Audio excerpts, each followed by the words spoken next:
Woo, we're live. What's up, everybody? What's going on? Um, Live stream later in the evening time. What's up?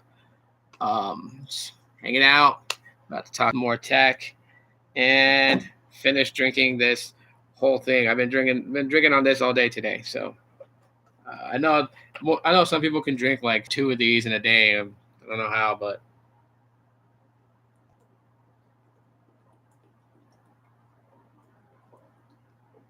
I come prepared. As usually when I go live and I talk for a long time, like my throat gets dried out. So I brought all that water. Also, my favorite beverage. This is not product placement, so let me just make that clear. Um, okay, so yeah, we got some stuff to talk about. Hey Jeremy, what's up, man? How's it going? We got some stuff to talk about. I'll get into the whole thing with older pixels losing 5G standalone with the latest update. As a matter of fact, we'll talk about that once the software update is done. I got a lot of apps basically uploading on my Pixel 5, which I'm using right now as my daily driver, and it has a Mobile X on here, and then the Pixel 4 has Boost Infinite. I don't have to worry about this one because this is LTE only. So, anyways, so right now I'm gonna go ahead and start the software update. So yeah, this one's been off for a while. So it didn't get the March security update, but that's okay. We're gonna start that right now. I'll click download and install, make sure that it doesn't pause and say resume. Hate when it does that, when the software update does that. But we're gonna go ahead and update the Pixel 5, and then I'm gonna try and see through Signal Check Pro and such, and if it's able to connect to the standalone, or if it's doing a NSA. So we'll see. This should take a while though, because of Android software updates usually take a while. Nowadays, they're not like how they were before. I'm thinking it's just because the installment is doing in background while you have everything in the foreground kind of still going. So I got like a bunch of apps that's also updating too as well.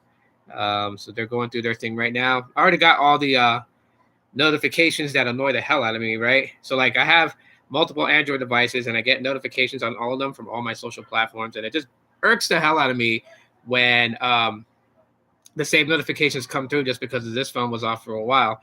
I get some people enjoy it because they're like, if they've missed a notification, they could just power on an old Android device and then they'll be able to get it.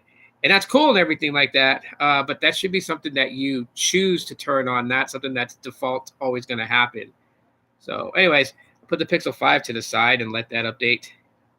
And yeah, I am going to be using them for a while.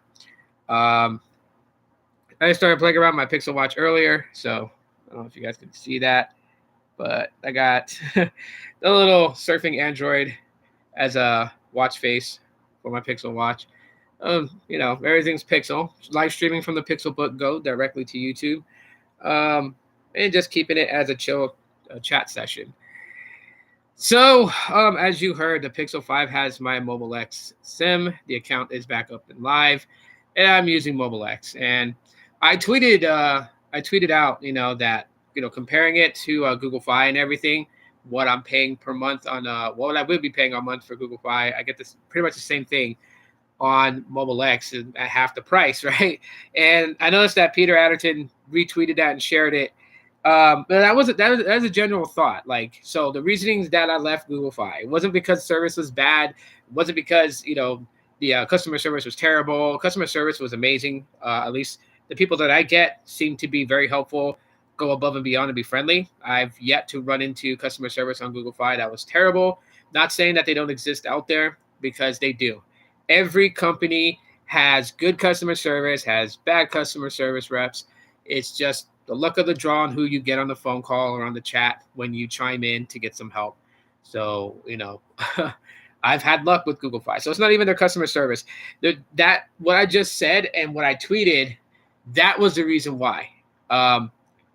Being on Boost Infinite for a couple of months, trying out Mobile X for a couple of months, I got spoiled to the fact that I was able to get the unlimited text, the unlimited talk. I was able to get a good amount of data for usage. I got home Wi-Fi, so I use that when I'm at home. So not worried about going over 30 gigs as some people are. Not saying that other people that are, nervous, like concerned about going over 30 gigs, like they don't have a genuine concern. They do. Everybody uses their phones different. Some people just don't want to toggle on Wi-Fi on their phone. Um, they just want to use regular data, and so that's totally fine. And there's an option for that, especially if you port in right now. If you port into Visible right now, you get the Visible Basic for $25. I think going forward, right? I think it's like for like a year, something like that with the promo. But again, that puts you at 25. And quite honestly, for those that need actual like unlimited data, at $25, that would be the way to go. But even if it was at its regular price, Visible Basic for $30, that's still that's still a way to go. So it's like the difference between Mobile X, fake unlimited $25 plan, and Visible's $30 basic plan is the fact that with Mobile X, there is a 30 gigabyte cap, and you're throttled if you go over that for the rest of your bill cycle. And on Visible, it's deprioritized access, but it's unlimited. There's no, if you go beyond this amount of data usage, you're throttled. It's nothing like that whatsoever. So just kind of be honest with everybody. If you really need it like fully unlimited, go Visible. But if you don't, if you're not worried about going that route, you can save yourself $5 and go on Mobile X, right? What I'm paying per month is going to be $26.16, so a little bit more than what Boost Infinite is charging me at $25.35, right? Both plans are $25, but the tax rate that I'm being billed at is different. But it's totally fine, though. $1.16 taxes for Mobile X, 35 cents taxes on Boost Infinite. Not a huge big deal for me, okay? And again, this is for me. Some of you guys might get triggered by that and say that, it's a big deal for you. And if it is, that's fine. But for me, it's not a real big deal. And it allows me, AT&T, Verizon, T-Mobile, right? AT&T, Verizon access, T-Mobile access. These three devices are going to always stay on me. Reasoning that I put down the Pixel 7, why I put down the Pixel 6. I do this periodically. Two reasons why. One is that, of course, we're doing the software update on my Pixel 5 right now to see if it's legitimately going to break standalone connection.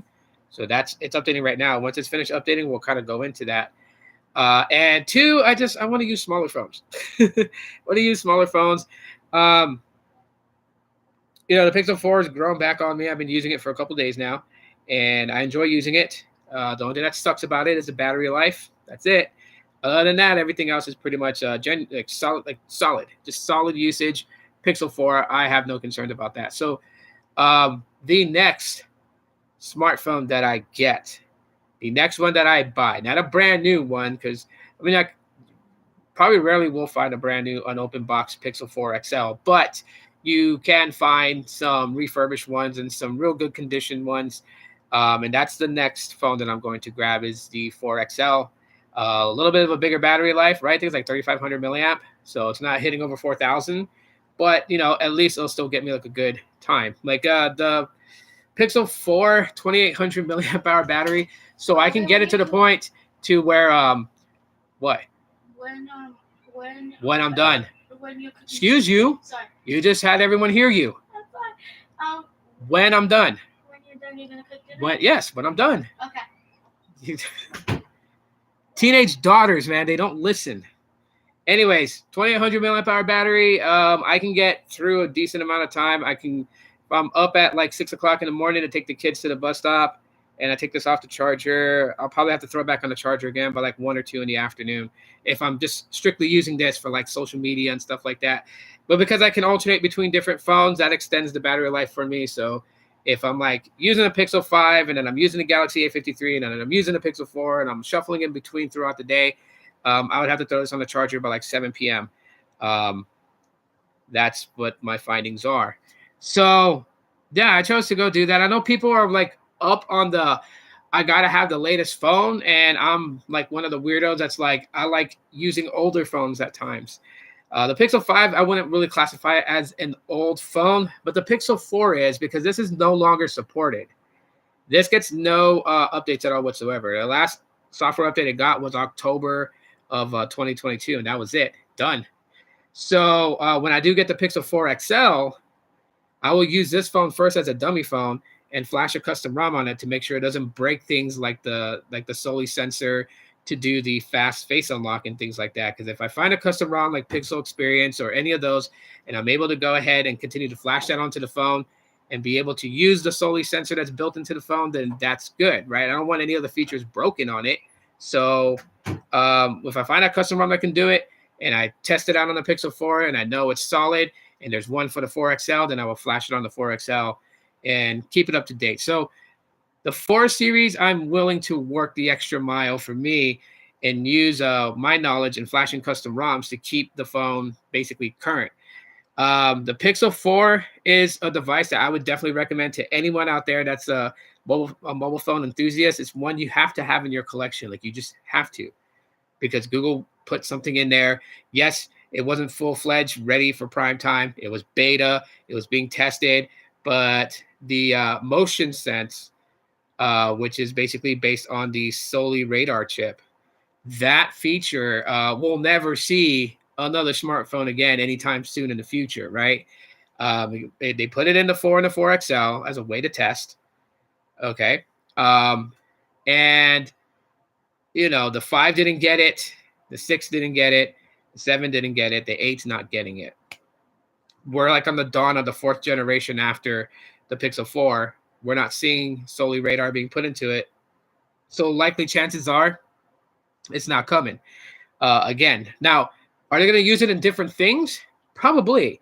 They didn't kill the project from what I was able to research. So Project Soli is still alive. They didn't kill it.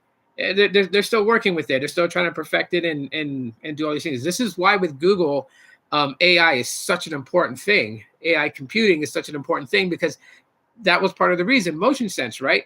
The sensor itself and the CPU being able to understand your movements and to be able to dial in from those movements, right? That was the whole point of Soli. Like, we only saw not even just the tip of the iceberg, but the very, very top flake, the very, very top piece of ice of the iceberg is all we got when Soli was put into the Pixel 4 and 4XL. This is why a lot of, like really deep and rooted heavy nerds were just like, why did Google put this in here?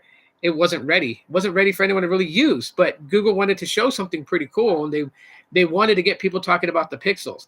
So that was one of the big things about Project Soli that, was like make or break for it, right? Wasn't ready to be used, wasn't ready to be prime time.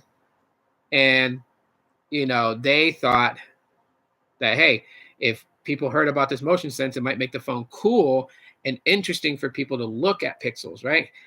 From the Pixel original all the way up to the Pixel 5. Those Google Pixel phones weren't really sought after or looked at by a lot of people, and it wasn't until the Pixel 6 that people started to kind of look. And also Google decided to get off their lazy bums and start actually marketing this thing with advertisements and stuff like that. So from the Pixel 5 all the way back to the OG one, it didn't really get a lot of exposure. Listening on background. Hey, what's up, Blaze? How's it going? I like your username, Casual Gamer. But yeah, so with the Pixel 4 and the 4XL's release, the only thing that Google thought would kind of be like a eye catcher was having Project Soli and being able to tout motion sense, and you can switch your playlist with the wave of your hand over your phone and all that stuff, right? All that jazz. But it didn't really like incorporate anything else into it. They didn't really grow upon it either, which I thought was like a missed opportunity by Google. They didn't grow upon it. So like they had the Pixel 4 out. They knew people were still using it. They could have expanded on what motion sense can do.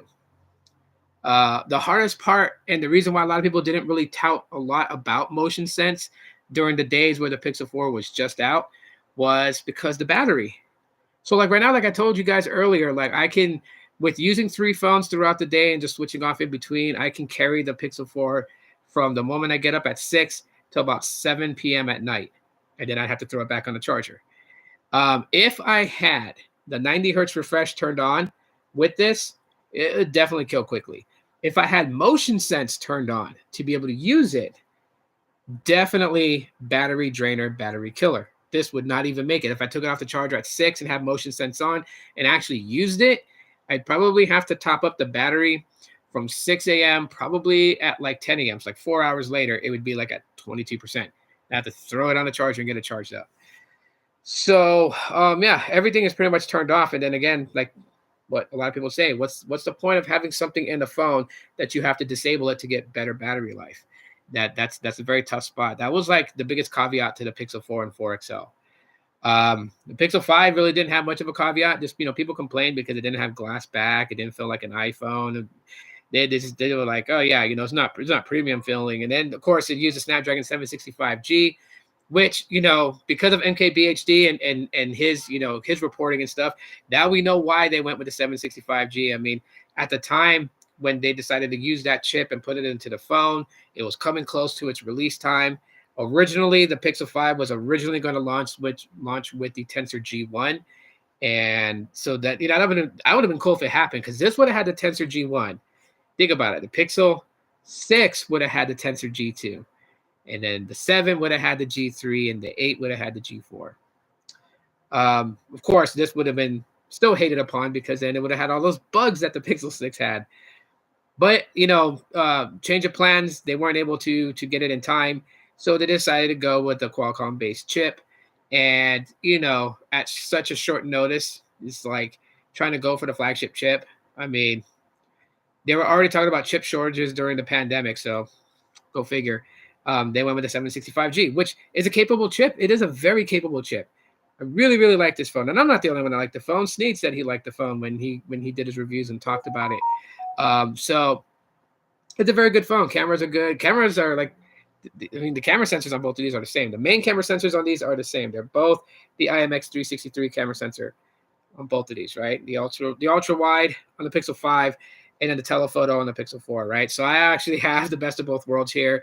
I can take super ultra wide shots with my Pixel 5. If I want to get very close and zoom without being so close, I got telephoto lens on the Pixel X4. Pixel 4. I was gonna say, I know why, because earlier I was thinking about trying to find a Moto X4. I wanted to get a Moto X4 that was still in good condition and do like a nostalgic review on it, because I had two different Moto X4s. I had the black version, and then I had the like silverish blue colored version, which had more storage than my black one. And unfortunately, when I try to be nice and pass these phones on to my kids so they're able to use it for their phone service, they don't really take care of it.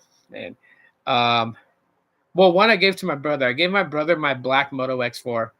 He took care of it for a long time, and then I guess like he was walking to the bus stop and someone threw a rock at him, and it hit his back pocket where the Moto X4 was, and it cracked the camera and everything, and it was just terrible.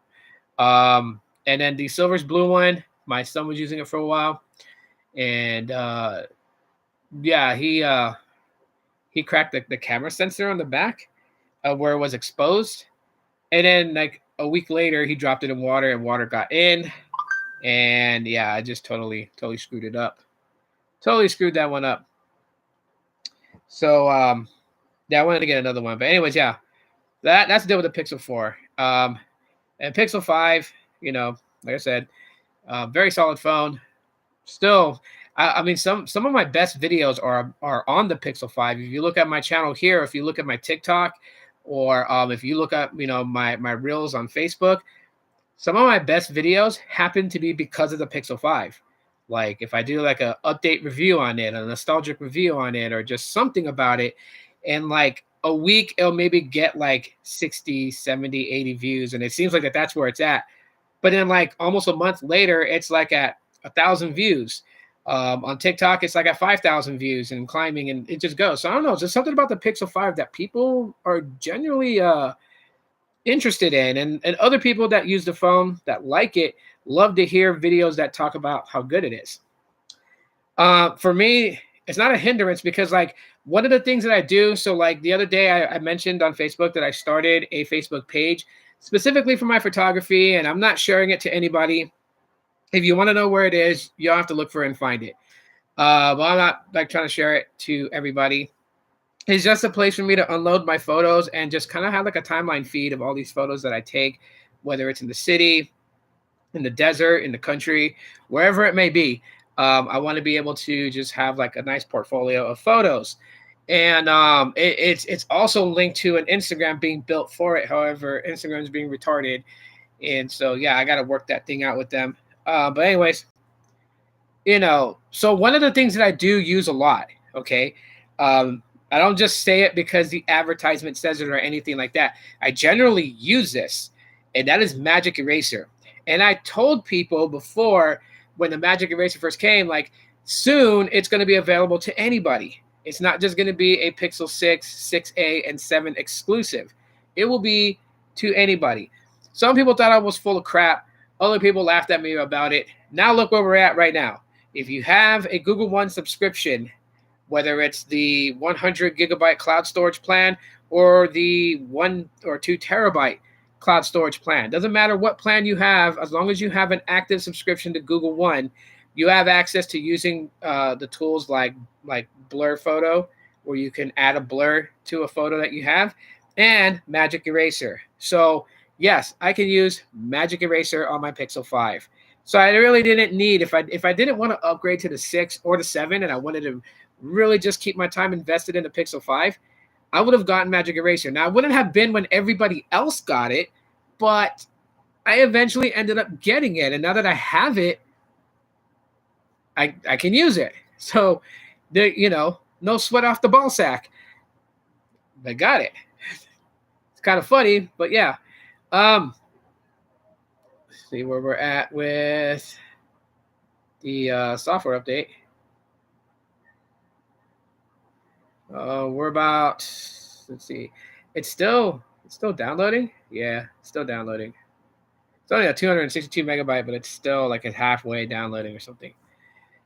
So anyways, yeah, now that Magic Eraser is wide open to any Android device, as long as you have a Google One subscription, I can use any of my older Pixels and utilize Magic Eraser from Google Photos. So that's pretty awesome. Yeah, so I have no hindrance as far as like the Pixel experience that I'm having with the 5 and the 4. Considering that the 6 and the 7's put away, the Pixel 5a is dead. That thing will not turn on at all whatsoever. So sad. It's seen its best days. So I'm probably gonna do like a silly live stream that's like a memorial dedication to the Pixel 5a. Let everyone come in and say a few nice things about the Pixel 5a before I sunset it. But yeah. How's your guys' weekend going so far? It is Saturday, and so a week from today is WrestleMania, and I'm excited for that because me and Mike are going to be doing a watch party a week from today on the wrestling podcast channel. We're going to do a watch party only for day one. WrestleMania day 2, nothing planned, no live stream, nothing like that, just because we both, Mike and I, agreed that we want to be focused in watching the pay-per-view. But day 1 is usually like, I know day 1 we'll see John Cena versus Austin Theory. That's the opening match for WrestleMania. So we'll see that. We'll see a couple of other matches, probably Bray Wyatt versus what's his name, Bobby Lashley. That will be in day 1. I think a lot of the bigger ones will be on day 2. But I think day 1's going to end with Kevin Owens and Sami Zayn versus the Usos for the Unified Tag Team titles. I think that will be the main event at WrestleMania day 1. We'll see. I think Mike has like all the insights on that. The reason I'm telling you this is because I would love to see some of you guys there watching. If you guys are into professional wrestling, you guys want you want to watch our podcast, we would deeply appreciate it. So I know Friday next week, which is Good Friday, he and I are going to have like a predictions live stream. So I'll be sending out the links to the channel like a few hours before we do the live stream so people can find the channel, subscribe, and turn on notifications and all that good jazz. So yeah, just a lot of things like kind of eating outside of the plate of tech. I'm not always trying to keep things to just tech. I'm leaving this channel specifically to tech. I don't want to like incorporate things into this channel that people aren't interested in, but yeah, I want to do other things like commentating wrestling with a few friends. That's going to be fun. I have, converted my other channel. It's like vlogging. So I do vlogging on Keeping It Geek. So I'm doing a lot of vlogging on there and just kind of sharing some other stuff that I'm, passionate about, interested about, just sharing different sides. So, not to flood this channel with a lot of stuff that people don't want to see. I've done it before. I've gotten bad feedback on it. I won't do it again. You know.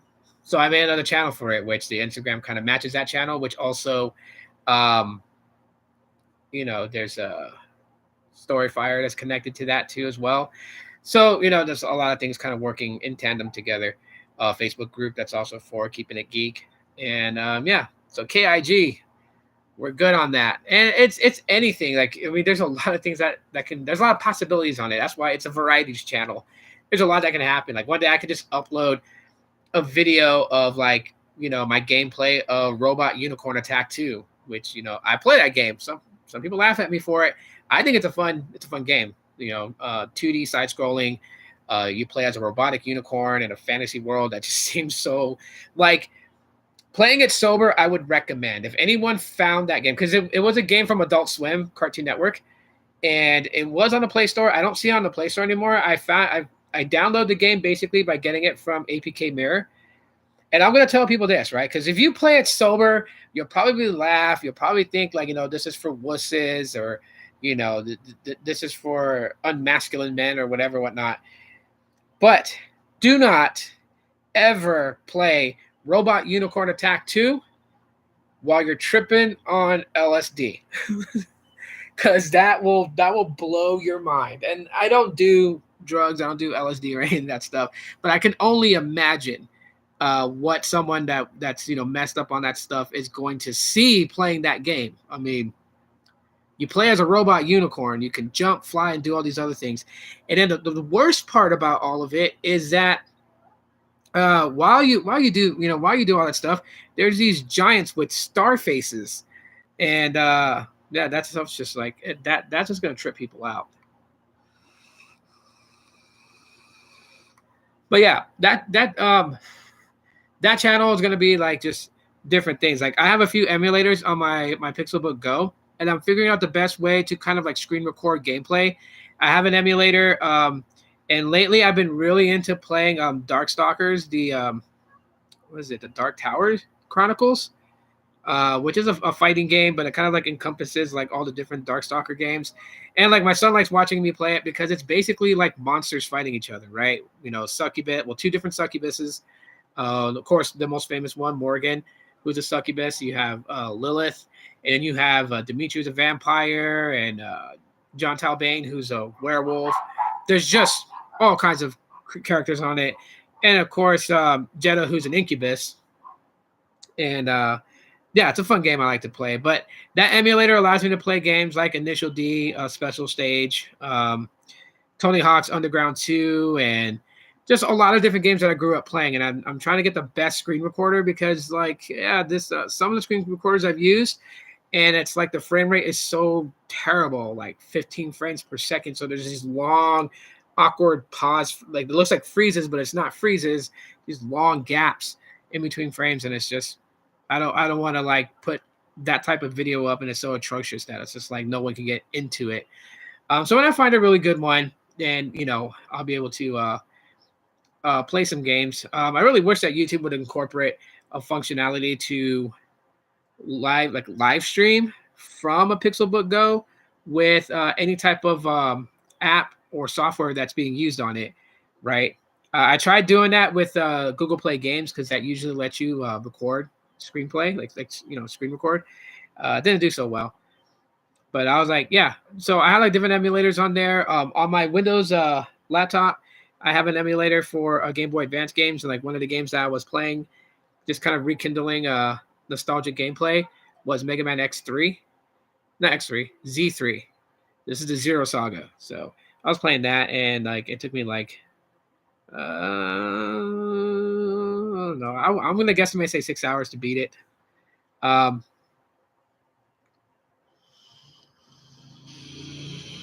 Give or take. We'll see. I can't wait to get the Boost Mobile DMV Rainbow SIM card. Yeah. If you get it, let us know how it goes. I mean, so we know for a fact that Boost Infinite can connect to T-Mobile, right? B Tech Reviews was able his phone that not Boost Infinite, he had Boost Mobile. But yeah, his Boost Mobile was able to connect to T-Mobile. He hasn't tried to connect it to AT&T or see if it automatically does it. So we'll have to see.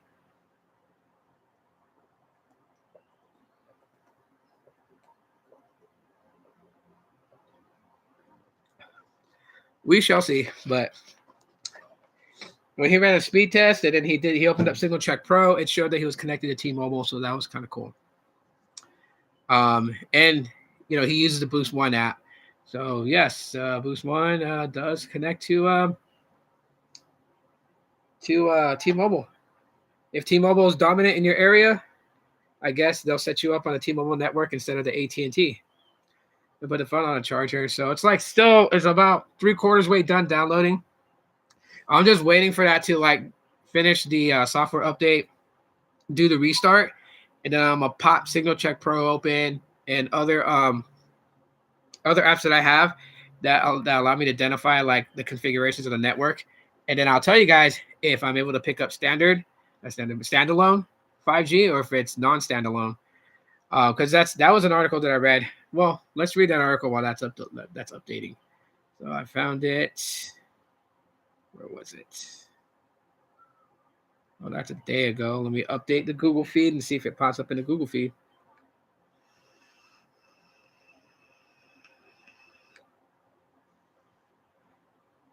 Oh, heads up, everybody. So Bray Wyatt will not be at WrestleMania. It says undisclosed illness reportedly forced Bray Wyatt off WrestleMania.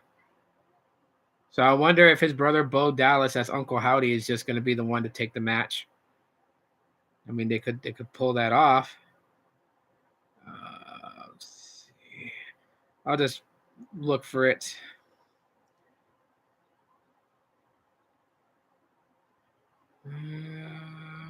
Okay. And let's see. Older pixels lose 5G SA. Here we go. We'll read the one from Android Police. It says older pixels are losing 5G standalone connectivity after the March update. Now, one of the weirdest things that I seen on Reddit was someone was asking, they're like, as this was being shared. That's how I came wind of it. It was being shared, and someone had the ridiculousness of asking if their Pixel 3 XL would be affected. No, anything from a Pixel 4 XL and older will not be affected because none of them were 5G capable. So this only applies to the Pixel 4a 5G, the Pixel 5, and the Pixel 5a 5G. So, so the article kind of goes out and says the Google Pixel series routinely ranks among the best phones in the market, largely due to the promise of timely software updates. While the company's software support track record is decent, Pixel owners have routinely raised complaints about the inadequate assistance on the hardware side and features that simply don't work as they should. A new Reddit post is now highlighting an issue with older Pixels running on Qualcomm silicon. Specifically, the Pixel 4a 5G, the 5 and the 5a. Well, duh, they're the only ones that are 5G capable that are non-tensor. Okay, whatever. As for self-described wireless computing veteran Christopher Price writes on Reddit, those Pixels have apparently lost the ability to connect to 5G standalone networks with the March 2023 security patch update.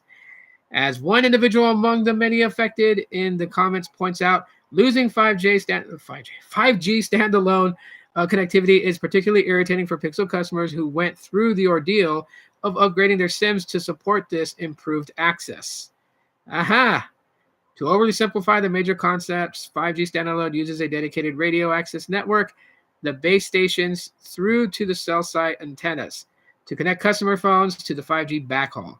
This is an improvement on 5G non-standalone that used 4G LTE's radio access network, along with its older delivery and control functions to link up to 5G internet.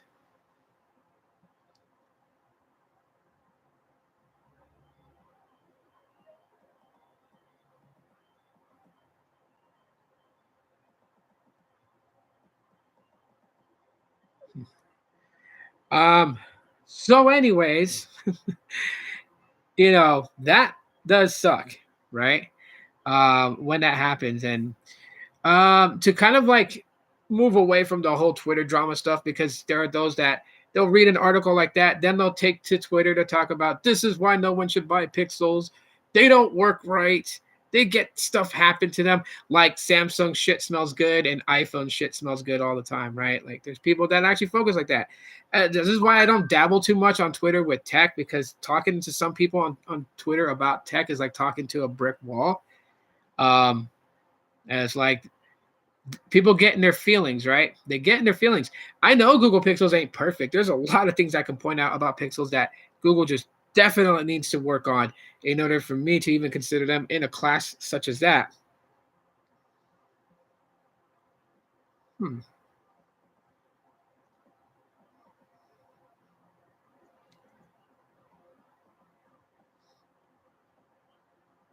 But nonetheless, to be real about things, because there are real users of these phones.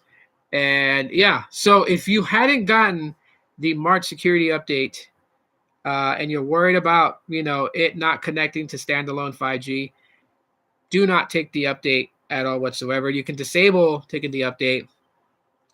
Right now, I'm being a weirdo. I took the update because I want to see if this is going to affect mine.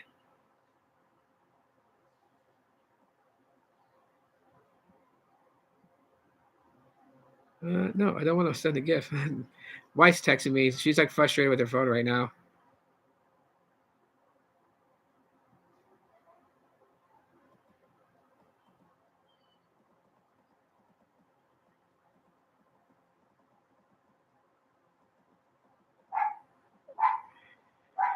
Anyhow, yeah. Um, so that's basically the gist of it. Now I want to see if I'm able to actually connect to standalone. So once it's up, I'll re-enable, because like right now I keep my phones on LTE. Just because the way that my city has everything kind of built out. Like where I'm at, battery life will be okay with my phones on 5G. Like they'll be just fine. But like going to like different spots, like going to Scottsdale, going to Mesa, and those areas, like it's just a little bit different. And so my battery drains faster when it's on 5G. So I just purposely put it to LTE. Plus, most people nowadays have 5G phones, right? Because the newer iPhones are 5G capable.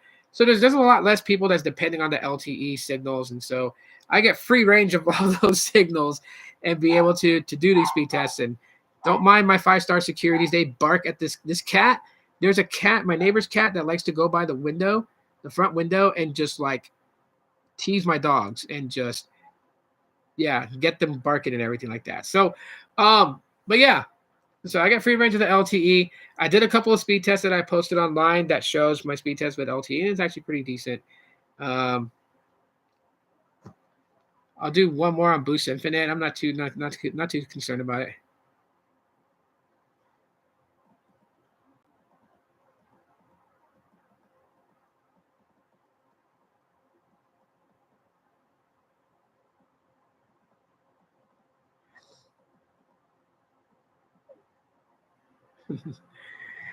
So yeah, I'm gonna do a speed test right now. This one's on Boost Infinite, AT&T, and let's see, it's finding a server. So we got Windstream in New York City, New York. That's the server we're connected to. That's a good distance away. But anyways, as you guys can see, and I do have the Google VPN on, which kind of like bottlenecks and restricts it a little bit.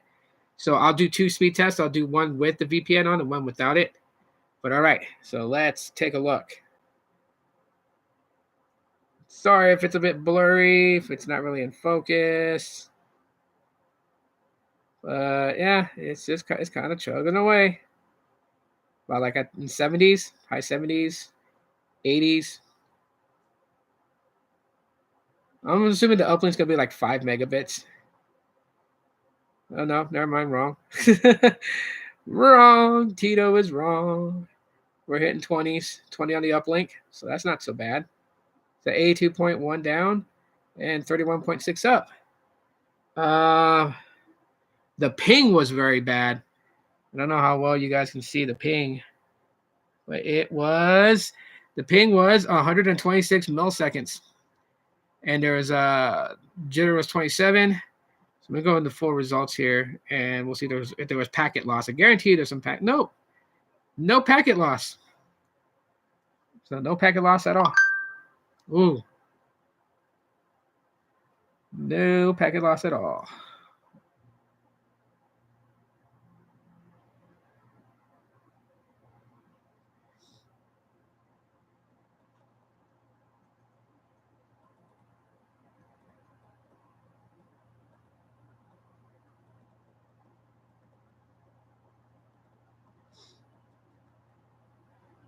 All right, so what I'm gonna do right now is go into my Google One subscription. When I'm in Google One, I'm gonna turn off the VPN.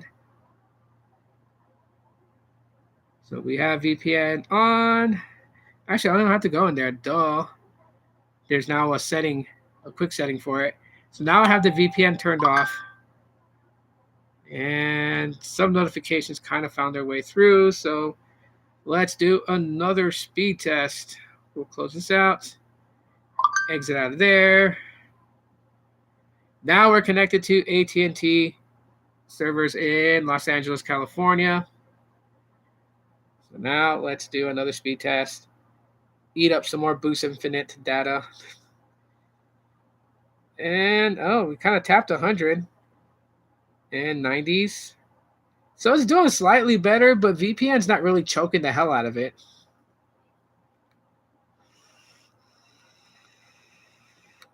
$95.6 down. I know it shows backwards for you guys the way that the camera on YouTube set up. And 31.7 up. So a smidge better, but nothing too drastic for the LTE connection. That's LTE. That wasn't 5G. That's LTE. Pixel 4 only has LTE. Oh, excuse me. Resume. You dingbat? What the hell? Optimizing on your device. You know what? So it's already taken the download, so I can take it off home Wi-Fi real quick. And let me go into settings, disable the 5G. I don't want to connect to N77. So let's do that real quick. And we're going to choose do LTE. There we go. All right, so we're on LTE now. So if you guys want to see, we are on LTE. That's showing right. All right, let's do a speed test on Mobile X. Let's see, we are connected to Sparklight servers here in Phoenix. All right, let's do a speed test on LTE Pixel 5.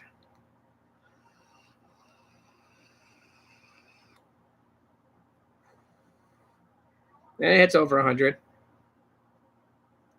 which is like 3/4 of what I get with N77 connection here in Phoenix, right? N77 will pull me anywhere between 150 to 250, sometimes even 300.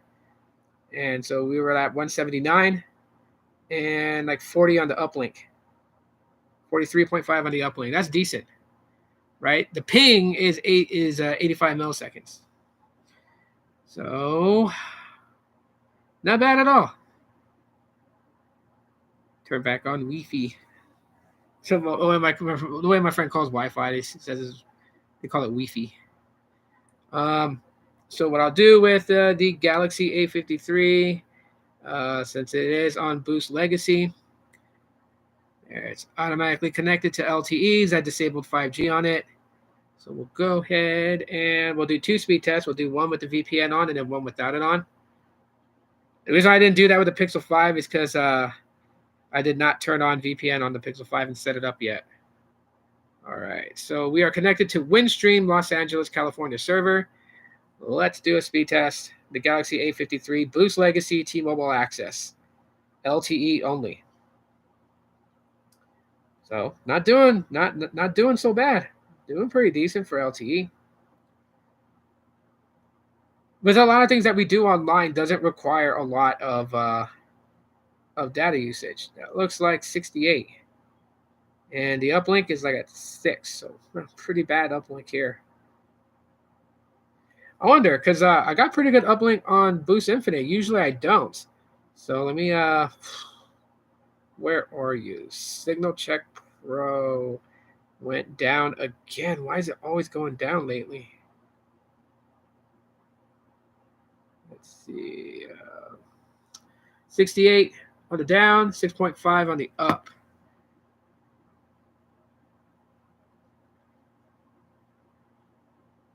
Yeah, hang on. Let me force stop Signal Check Pro and then reopen it. So, clear the storage on it. Force stop the app. Close it out. Reopen Signal Check Pro, grant all permissions, and then I'll see. There we go. Currently, right now, we are connected to AT&T Band 2 with, where is it?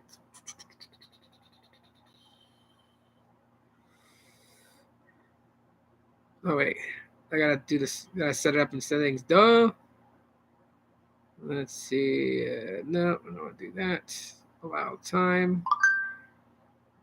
And go to settings. Preferences.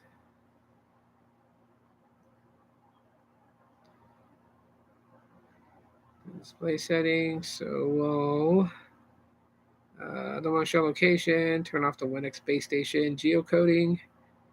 And we're going to show the LTE bandwidth. Show LTE carrier aggregation. And that should, yep, 20 megahertz. So we got 20 megahertz of band 2. So, I think on Mobile X, we get carrier aggregation. And it's like yeah, so it's 4 times carrier aggregated. I think it's like 15 by 10 by 10 by 5. So let's see. Probably stay alive for another 15 minutes, and hopefully this phone will reset, and then I'll be able to check it. Right now, let's get Signal Check Pro installed too. We can get its permissions granted and everything, so it's ready.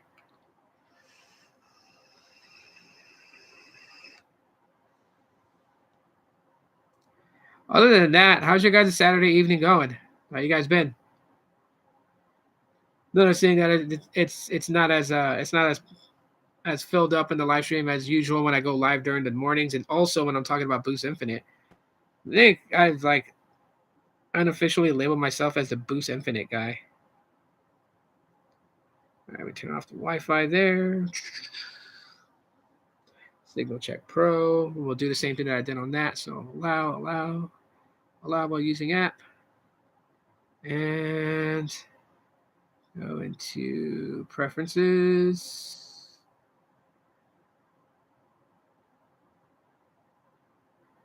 I'll do that color so that way the things are more legible. Display settings. Turn off that 1x geo base. Turn on the bandwidth. Turn on the carrier aggregation. Turn on that. I don't want to show my IP address. I think that's all we need to turn on. Allow all the time. And we're on Verizon band 66. So tell me how much bandwidth we got though. Hold on. I wonder if I missed something in that. So we turn that off.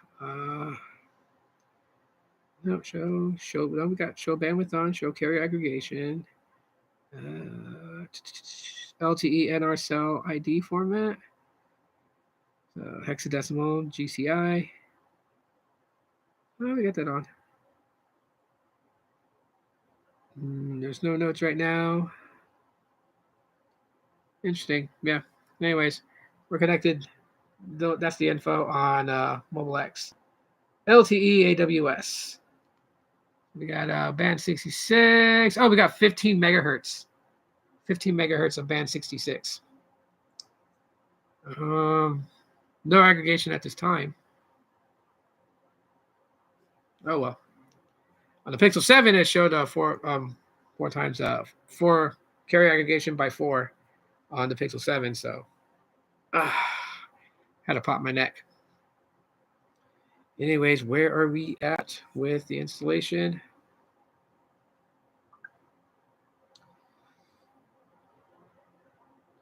I got a like on my TikTok. That's funny.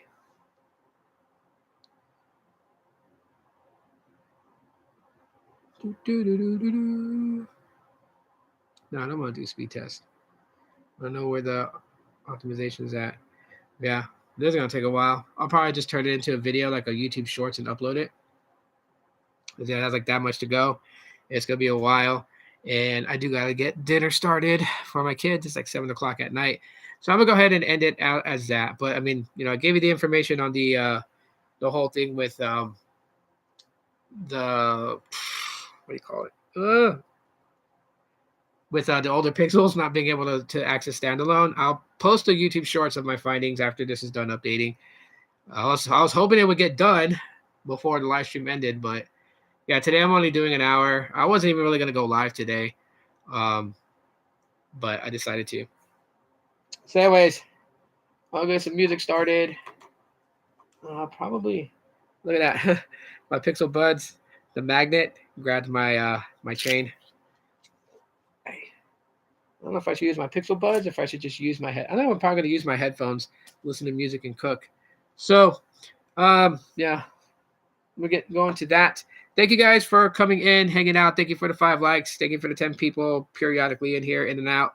Appreciate you guys for coming in, listening to what I had to say. If you missed majority of the live stream, catch the replay and hashtag replay crew if you guys did that. And yeah, you know what I thought about? I hope it did not cut into anybody's stream time. Because I do know that Sneed and Carlos don't like to go live on the weekends. And if they're live right now, I'm going to feel horrible. No, I don't see them live. Okay, cool. I'll make sure that, I'm not going live when someone else was going live. But yeah, I will talk to you guys on Wednesday. Just be on the lookout for more videos, more shorts dropping on the channel. And that's it for right now, guys. Thanks for watching. Y'all be good. Stay blessed. I love you guys very much. And yeah, aloha. I'll talk to y'all later.